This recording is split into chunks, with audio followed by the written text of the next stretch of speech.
Hello, and welcome back to the Impossible Entrepreneur Podcast. I'm architect Anna, and I'm an entrepreneur on a mission to do the impossible. And this episode is kind of we're getting into the impossible. It's going to be great. I'm going to use this for lots and lots of different things over the next few decades. But this episode is about building your AI brain. So this comes with a lot of different names. The AI brain could also potentially be your AI operating system, could be your AI chief of staff, could be your AI CEO. Really depends on how you want to label it. But there are tons and tons of opportunities when it comes to building out your AI brain. So I am an AI trainer and I am an AI strategist. And for most of my journey in generative AI and agentic AI, I have very much been a self learner. There weren't really courses on using all of these different tools effectively when I got started at the beginning of 2023. And so I was a self taught AI person. But when it came to agentic AI, there have been some massive developments since the very beginning of 2026. Like huge things have been released, lots of experimental AI agents. And even just after 3, 4 months, I felt really, really behind. Like I was going, transitioning work partners, offers, trying to work on my business, had major surgery.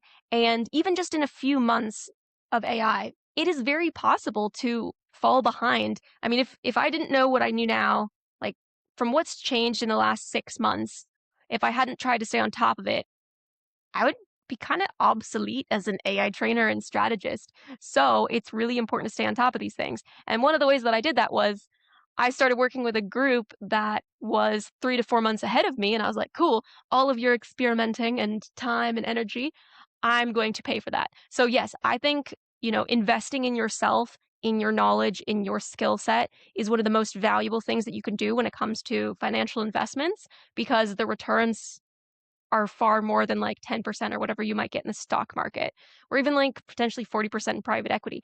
You could get 1,000% return if you invest in yourself and your skills and your knowledge and your abilities. So that is very much what I did. And I worked with a group called Living Off AI. Awesome bunch. Check them out.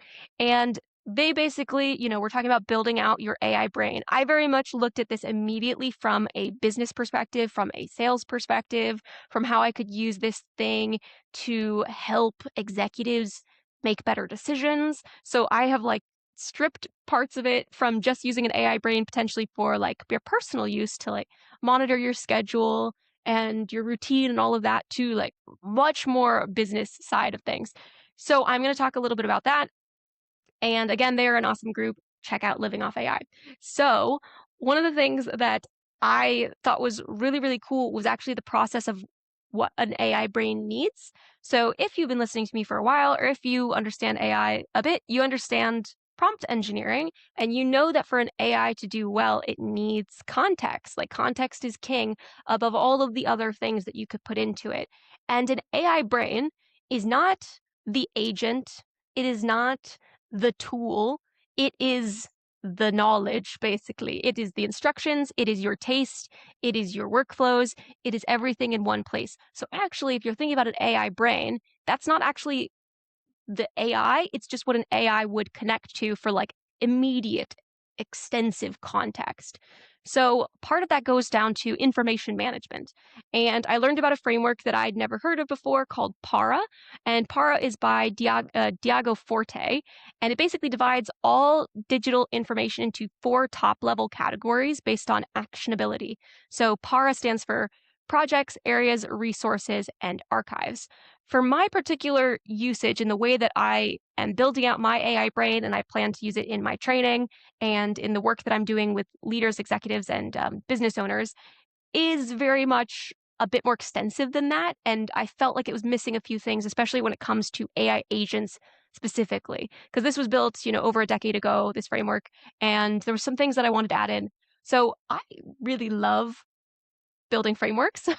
I love building frameworks. And part of this episode is going to be about a framework that I built that you can use for your own information management system when it comes to building your AI brain and using AI agents. So one of the things that I teach in advanced prompting is Markdown. So Markdown is a type of like computer language, but also it's a file that you can save. So you can save it as a Markdown file. If you go into your Google Docs or your Word docs, you can see like probably MD. .md. So this is great for a couple different reasons. The files are super, super small, and also you can organize them in a lot of really interesting ways to communicate with each other. Most Markdown files you would open on like your Notes app on your phone, so like there's not a lot of formatting. And also, if you had something that was heavily formatted, lots of like different size fonts, bold text, it's like an AI doesn't necessarily read that super clearly. If you want it to read it in a way that it understands clearly, that's going to be in Markdown, the type of writing. So for like major sections, you'd put a hashtag in front. For, subsections, 2 hashtags. You would put, a plus or minus for bullet points, asterisks for bold or italics.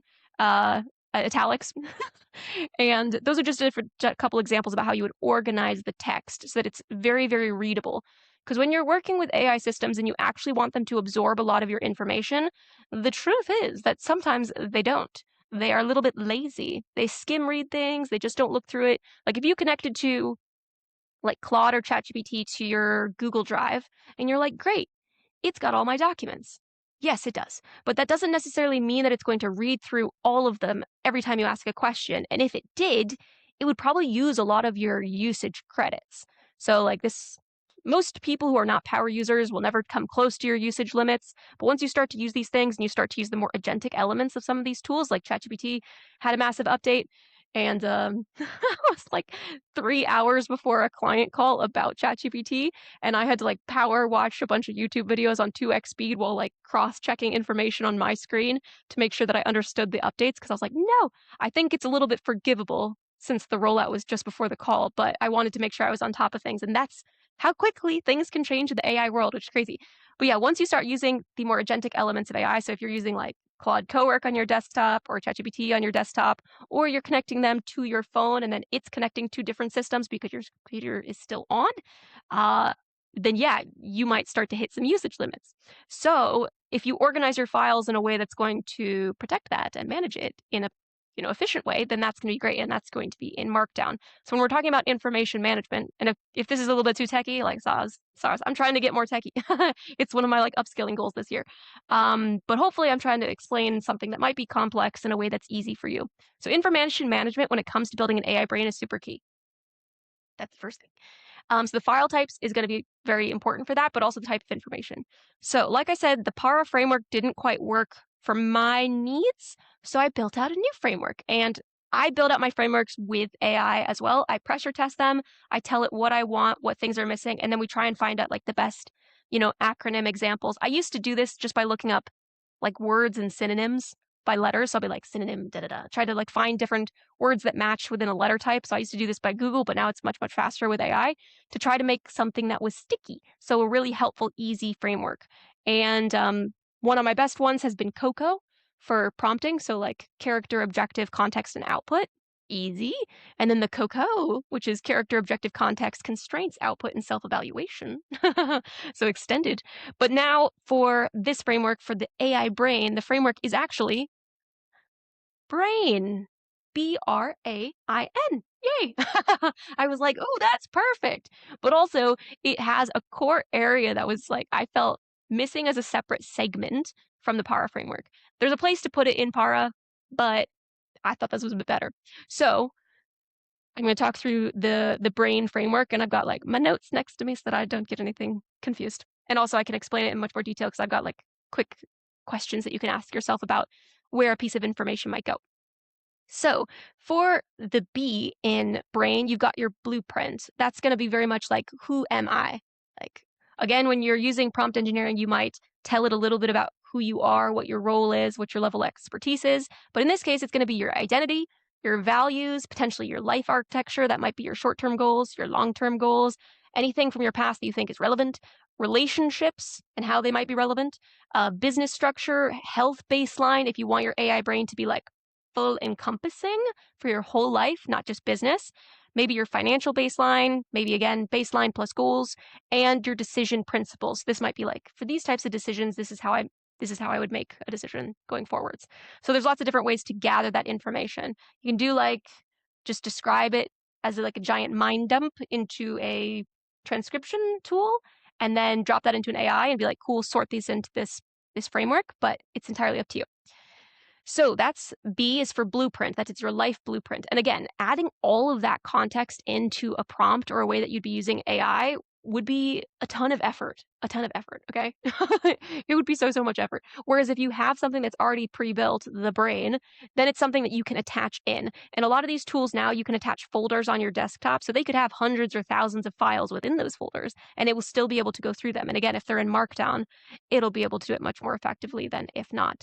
And if you're in a system where you can't connect folders, you could also create this as one giant Markdown file. Slightly less effective for a few different reasons, but if that's what you've got right now, because you can't use more agentic systems for security reasons, it still works. It's talking to you, Copilot users. I know Copilot has Copilot Cowork now, but it's like credit based, and I don't want to pay anything on top of my monthly subscription. So, anyways, so that's the B is blueprint. Then you've got the R, which is resources. So same thing with Para, resources and massive. So that is, what do I know? Your knowledge base, that might be research as well that you've gathered. So sites and pieces of information you think it should also know that are relevant. In my case, like podcast insights, I did this whole exercise with Claude Cowork where I had it go through 315 podcast transcriptions and extract the value out of them. Because also when you're thinking about information management, rather than have like a huge file, if you can just like extract the highest leverage value out of that file and have that as the information that AI understands, then even better. So I had like the title, the date, the description, key frameworks, insights, stories, ideas, client testimonials, whatever. Like there was 15 different categories that it could pull from. And I did that with all 350. So in my case, yeah, podcast insights, lots of, those are 315 separate files, as well as like an overview of the entire set. You want like a README file for most different sections. Anyways, this might also be like frameworks that you have come up with. It could be relevant for lots of different reasons, or frameworks that you follow. Totally valid as well. Any training material or relevant pieces of things like task documents for your work that you also are allowed to put in a brain like this. And anything clipping, like any clippings or useful reference material that you would like it to know. So that's resources. It could be lots of different things. The next section is A for abilities. And this section is not in the Para framework, but you could add this stuff into resources as well. So one of the key things with AI agents is actually what they connect to and what their skills are.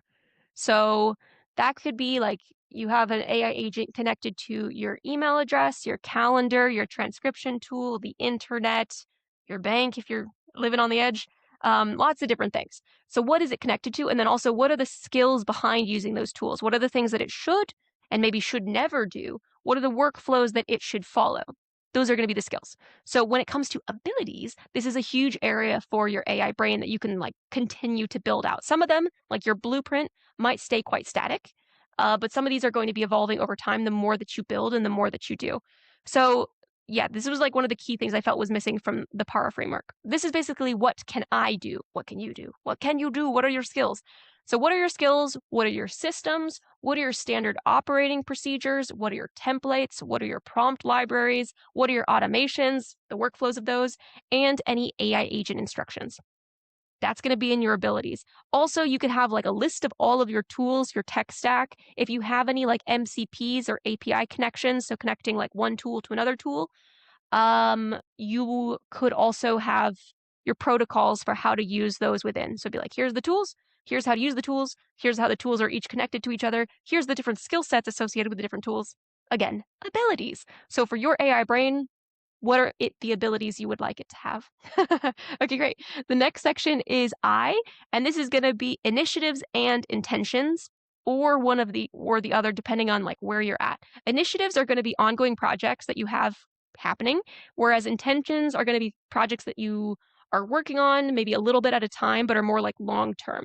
It could be that you're a place in your life where you only have intentions and you want them there, and it might be that you only have initiatives and just things that you are currently working on. Totally fine. I have both, which is why I included both words. So this is basically, what am I trying to achieve with the brain? It's got your background information, your blueprint. It's got your resources and your knowledge base. It's got the abilities, so tools and skills. And now, what is it that you are actually trying to achieve and do. So this could be your active projects, your future plans, your goals, your roadmaps, life improvements, business priorities, health goals, relationship goals, financial targets, actual project information, client details if you want them and are allowed to do them and can house them securely, probably on your desktop. Again, it depends on your policies and guidelines. And those would be things that would go into I for initiatives and intentions. And then N, the last bit, is Nexus notes. So Nexus is kind of like the pulling together of lots of different things. And this is great. So if you have scheduled tasks with your AI agent that maybe it's scanning your email once a week to pull out any highlights or updates or changes to your plan, they go into your archive, your Nexus notes. Or it could be that things have evolved and changed and they go in there. So where is information being fed in that's changing over time? So the rest of them could stay more fixed that you add in yourself, but things that you maybe want automated to change, they might go in there. And it's also something to bear in mind is if you're using any type of AI system, you're going to want to back up your brain in case it changes things without your permission, even if you tell it not to, just to be on the safe side. Back up a version, just give the date of your brain, like when it was, because again, the file types are pretty small, so it's fine. And yeah, with the Nexus nodes, is going to be like a hub where multiple elements are going to intersect, meet, or form a connected group. So yes, again, that might be archived. That could be reviews. So I have a couple scheduled things that I do. One of them that's relevant to this that gets fed in each week is a security check across my systems. So Claude is connected to a lot of my different systems, and it does a full-scale security check across all of them to make sure that there's no glitches or things being weird. You could run that more regularly. If my business started to scale, I'd probably run that every day just to make sure there was no issues and that they could be troubleshooted. But at the moment, that's something that gets fed in as a weekly report. There's lots of things that you could do. If you start to have multiple AI agents and you have lots of systems running, they could pull together and discuss with each other and build out reports, strategies, initiatives, and things going forward that get fed into the Nexus notes, which then potentially you have a session where you review them and then update the rest of your brain, which you could then, do with an AI or manually, entirely up to you. So one of the cool ways to visualize your brain is with a tool called Obsidian. And you can connect it to a folder on your desktop. So this would be your AI brain folder with all of these different file types. And then you could actually see how these things link up together. Because all of these different files, like let's say you've got your personal relationships and then you've got your client work and your business stuff and everything going on, there's going to be connection points between them. So the beautiful thing about actually having these as individual files is that you can start to connect them up. So if an agent is looking at this client, it might also see that, okay, within this markdown file, I can see that this is also connected to long-term plans and this skill set and this tool. I'll check those documents very quickly just to make sure I'm not missing anything. So you actually connect things. So with Obsidian, you can see the connections and you can also see which connections are missing, which is key. Anyways, this is something that I'm going to be doing a lot more in my like AI teaching, my AI training sessions, as well as building out like executive AI operating systems for senior leaders, business leaders who want to be able to have an AI brain for better decision making, for strategy, for ongoing context in whatever their system is. The way that I've learned how to do it and the way that I've been building it is not vendor locked. It's not with a specific tool. It's something that you can use in a lot of different ways. You can use it with more experimental agents. You can use it with whichever AI tool you've got access to. It really just depends on like what your system is. So there's lots of really, really cool ways to do this. Okay, so yes, Nexus Notes also is just like, what have I completed or learned? If you've completed something, like one of your initiatives is crossed off, that should then go into Nexus Notes as like complete. Or if it's a lesson learned, like you might do a lesson learned session each week and then absorb that and put it into your Nexus Notes as well. So like what would be relevant for a brain to know?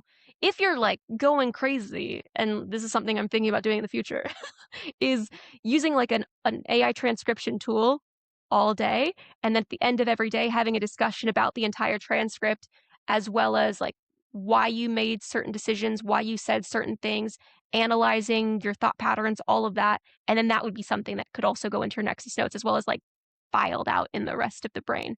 So I think that could be so, so useful. If you want to have perfect recall in like several decades, this would be the way to do it. And I mean, as long as you get consent from the people around you, it could be awesome. I think from a training perspective, it could be great because it would also absorb all the questions that people are asking, and help me be a better trainer to figure out where people's gaps are, what I could potentially like do more of or explain in more detail. From like, yeah, client calls. There's so much that you could get from an analysis perspective for improvement from like marketing, sales. Again, so much that you could do to just be better, just be a better business owner and make your life and your customers' clients' lives easier, as long as you get consent and do all of these things ethically.